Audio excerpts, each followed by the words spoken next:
top management, the MD and CEO here with us. Good morning. So let's get straight down to it and talk about the fine print. So we've seen the performance that's come in from the bank. We're talking at a time when all banks are talking about credit growth offtake.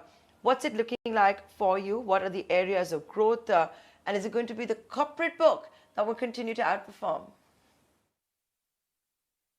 It's not that we have grown only in the corporate sector. We have also grown in other sectors also. We have shown a decent growth in 12.5% in retail advances. We have shown about 14% growth in agriculture advances, about 11% growth in MSME. So RAM has also registered a good growth, and I see a growth of about 12 to 13% going forward. The Indian economy is growing. We are seeing a lot of green shoots. Production linked incentive schemes of the government has also been taken up very seriously, and the message is also loud and clear from the government also that we have to show growth numbers. So I am looking at 12 to 13% in all the areas. My main focus will be on, of course, on the RAM sector, and in the RAM sector, of course, retail would be a focus, and in retail we would like to do a lot of education loans and housing loans also. Whereas in the growth of agriculture, we are looking at not only doing the normal KCC advances, but also the other sectors where the government is also focusing on, like dairy and infrastructure funding also.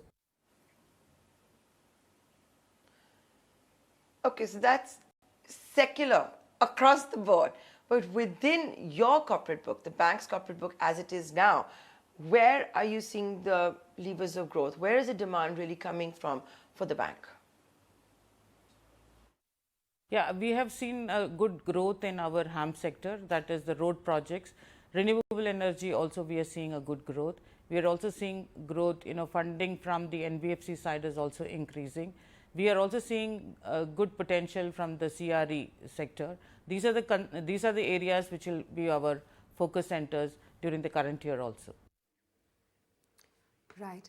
Your NIMs growth on a sequential basis is strong, but there is definitely a decline on a year-on-year basis. Wanted to understand what then is your target for NIMs for FY23? Yeah, NIM has done well because we have done a lot of good interest accretion during the current quarter, and going forward also, as I told you, there would be substantial growth in our advances book. So I am looking at a NIM of about 3.10 for FY23. Right. So could you give us your fixed versus floating loan composition and also tell us about the timing of rate resets? Yeah, our composition is, our repo linked is about 36% and about 56% is MCLR rate, and this happens on a monthly basis. So as and when the interest rates, every 11th of every month we reset the interest rates, and that's how it happens. Now, one sees the fine print, it's pretty clear that the other income has held steady. Is this due to larger recoveries that have taken place? How are you seeing recoveries progressing? What have been the mark-to-market losses? What are the key risks going forward? MTM losses we have shown for the current quarter just about 100 crores because we have normalized everything in the March 22 quarter. And so going forward, I don't see much of an MTM loss, but treasury incomes will be muted, and interest income and income from recovery will be the focus areas. And going forward, we will be showing good non-interest income also in various fields. We are also will be talking about income from our other products like mutual fund and insurance sectors also. There must be a target as far as recoveries go that have been penciled in. Can you share that with us? And there's already been a delay in the government's announcement of the NARCL, which will work like a bad bank of sorts. How much are you relying on that? We have targeted a recovery of about 15,000 crores for the current year. We already have done about 4,000 crores in this quarter. So going forward, we have taken a lot of steps with regard to recovery. We are focusing on opening of more ARBs, asset recovery branches, which will help us in recovering and giving us a focus on recovery. We are looking at more of upgradations.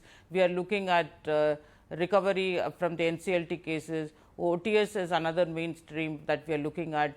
We are also wanting to hasten up DRT and suit file cases also and see a good recovery of about 15,000 crores. So, ma'am, when we look at the employee expenses, huge spike seen QOQ. Is this the normalized rate now, or there are any one-offs in the quarter? Yeah, it was mainly because of two instances. One was the incentive that we paid for our employees. This is as per the scheme or the PLI scheme. And the secondly was the pension, what we had to provide for pension we had provided. And this is going to be the pension fund, the pension requirement will be there for the next quarters also, but the PLI what we paid was a one-off case. Do you plan to raise about 8,000 crore in the current fiscal as already approved by the board? CAR is at 14% odd, enough to cater the growth. We are wanting to raise about 8,100 crores of capital, and this is the approval that we have got from the board also.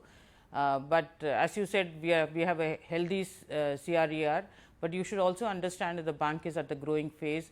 We want to increase our advances, and this will help us in increasing the advances.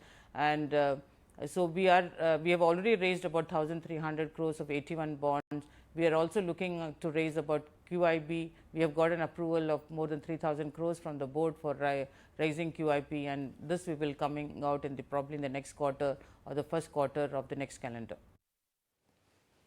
Thank you so much, ma'am, for taking out time for us and telling us about your numbers.